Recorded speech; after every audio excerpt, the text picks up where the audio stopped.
Paroisse Sainte-Cécile des Deux-Plateaux à Cocody, des prières, des chants d'adoration et de louanges, ambiance festive similaire à Notre-Dame du Perpétuel Secours, Trècheville.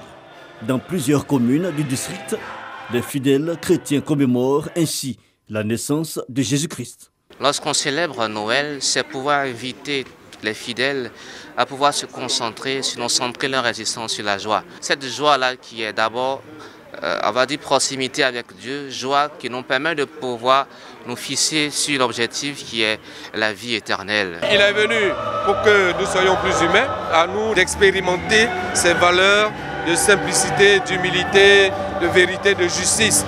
Autre lieu de culte, église USO, mais aussi le temple du christianisme céleste, dit temple Emmanuel, et l'église du Christ, mission Aris du temple de Noé, dans la commune de Yopougon.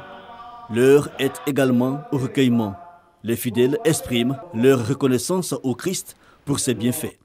Les guides religieux ont porté aux fidèles le message de la réconciliation, de la paix et de la fraternité. Que chaque Ivoirien se rapproche de son frère, de sa sœur, pour que la paix véritable soit vécue en Côte d'Ivoire, notre pays, pour que nous puissions vivre en paix en nous souvenant de ce jour. Depuis une semaine, nous sommes au couvent, nous sommes ressaisis de tout. Nous prions pour le pays, nous prions pour les affairistes, nous prions pour les opérateurs économiques. Donc, ce jour-là, le Christ apporte toutes les grâces que nous entendons. C'est ensemble qu'on peut gouverner ce pays.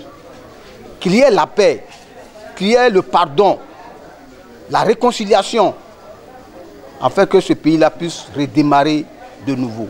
Cette nuit de reconnaissance à Dieu tenue dans une ambiance bon enfant est l'occasion pour certains tout petits d'exprimer leur talent. Lecture des Saintes Écritures, poèmes, ballets et processions. Menu de choix pour cette célébration du réveillon de Noël.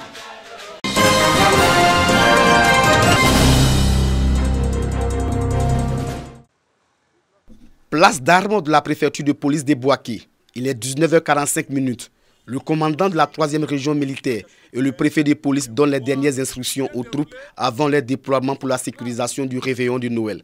Ce rassemblement des éléments de l'armée, de la gendarmerie et la police nationale marque ainsi le lancement officiel de l'opération Mirador dans la région de Gbeke. Un dispositif sécuritaire de l'état-major des armées qui vise à sécuriser la période des fêtes de fin d'année partout en Côte d'Ivoire. Nous devons faire en sorte que les populations vaquent à leurs occupations. Les populations fêtent normalement aujourd'hui jusqu'au 31.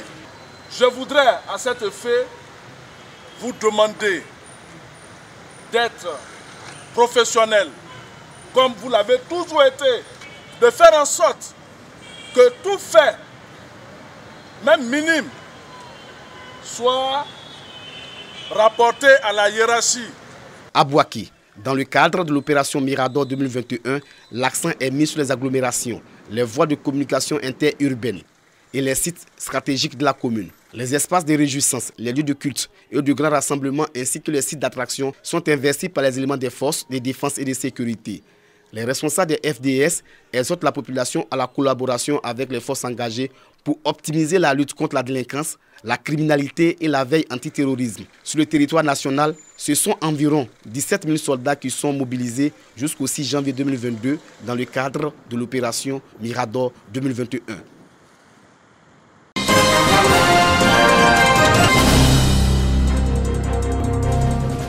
La forêt du Banco, un atout à valoriser. C'est ici que le ministre du Tourisme et des Loisirs arrive ce jour pour un voyage forestier. Le ministère souhaite valoriser ce massif forestier par la mise en place d'un schéma d'accueil des publics, notamment à travers la pratique de la randonnée. Une animation particulière a régné dans les bois durant cette journée, avec un feu de camp, un barbecue et des prestations d'artistes. Au début, c'était un parc périurbain, mais avec le développement de la ville de ces dernières années, aujourd'hui, la forêt se trouve en plein milieu d'Abidjan. Beaucoup d'animaux au sein du parc national du Banco. On a une famille de chimpanzés d'environ 30 individus. À côté des chimpanzés, vous avez plusieurs espèces de petits singes. On a beaucoup d'oiseaux. Le tourisme forestier est un levier de valorisation. Le ministère a donc sa carte à jouer. Nous avons jugé utile d'avoir réhabilité des constructions qui ont été réalisées pour développer l'écotourisme, à savoir les abris, les bancs, les restaurants. Mais nous allons aller au-delà.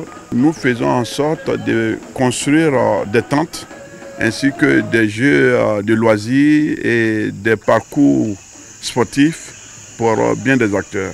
Contrairement à l'idée reçue, il faut bien qu'on fasse tomber les masques et qu'une bonne fois les Ivoiriens comprennent que c'est un des endroits les plus sûrs d'Abidjan. Ce plan de valorisation du parc national du Banco, en partenariat avec l'OIPR, va se poursuivre durant toute l'année. Le parc national du Banco couvre aujourd'hui une superficie de 3474 hectares.